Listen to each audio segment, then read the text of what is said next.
या राज्याचे सगळ्याचे दादा अजितदादा आज सकाळी विमान दुर्घटनेमध्ये आपल्याबरोबर राहिले नाही. ही वार्ता महाराष्ट्रभर जेव्हा समजली, प्रत्येक कार्यकर्ता आपला घरचा माणूस गेल्यासारखं हळहळ. दादांचं स्पष्ट वक्ते आणि एकदा एका कामाला हा म्हणले की काम करूनच देणारे दादा, एकदा नाही म्हणले की नाहीच.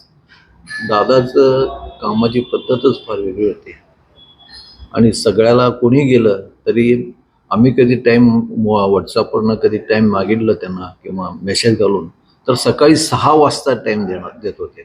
सकाळी 6 वाजता थोडं उशीर झाला तरी त्यांचे पीए फोन करणार की अजूनपर्यंत कसं काय आलं नाही दादा, वाट बघाले.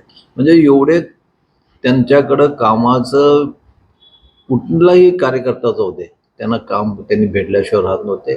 आणि मला असं वाटतं की एक कर्तृत्ववान नेता महाराष्ट्राचा आणि त्याच्याकडे लोक आशेने फार बघत होते की बाबा या महाराष्ट्राच्या विकासामध्ये ज्यांनी आपलं सहकार्य गेले अनेक वर्ष. या महाराष्ट्राचे 5 वेळा उपमुख्यमंत्री झाले, 11 वेळा ते वित्तमंत्री झाले आणि ह्या सगळ्यांचं त्यांचं कामाचं बघितलेलं असताना सगळ्यांना आवडता एक नेता महाराष्ट्रातला जो हवा असलेला तो आपल्यात नाही आहे. ही पोकळी भरणं फार अवघड आहे, पण त्यांच्या पक्षाच्या राष्ट्रवादी पक्षाच्या कार्यकर्त्यांना किंवा त्यांच्या नेत्यांना फार मोठं अडचण दादा गेल्यामुळे आणि फार मोठं त्यांच्या पक्षामध्ये पोकळी निर्माण झाली आहे.